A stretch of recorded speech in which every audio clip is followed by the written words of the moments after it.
Tonight at 5:30, a project to remove some trees will keep a state park in Simsbury off limits for the next 2 weeks. Crews are removing hazardous trees at Talcott Mountain State Park. The park will be closed during weekdays while that happens, but it will be open on the weekends. Hugline Tower will open for the season coming up on Saturday, May 25th, as scheduled. From the runway to retail stores, more clothing stores are catering to shoppers who don't necessarily identify with a specific sex. Channel 3's Kara Sundland takes a look at one store that eliminated the men's and women's sections completely.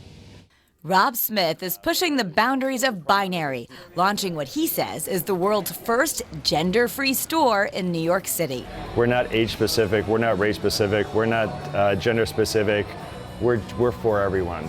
After spending decades working for major brands, from Victoria's Secret to Macy's, he noticed a pattern. Every time you go in and you start shopping and you start to look for something, you make a binary decision. That binary decision is, am I going to the men's floor or the women's floor? I'm going to go click male or female when I shop online. Smith wanted to change that by creating the Fluid Project, a gender-fluid clothing store.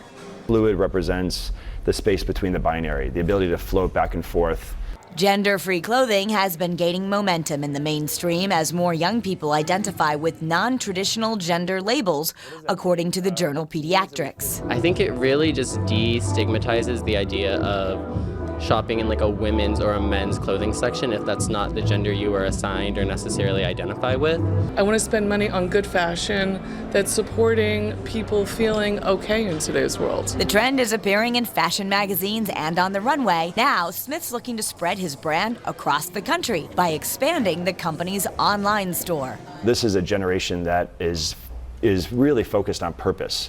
They care about women's rights, gay rights. Values that Smith hopes will inspire other stores to become more fluid as well. Kara Sundland, Channel 3 Eyewitness News.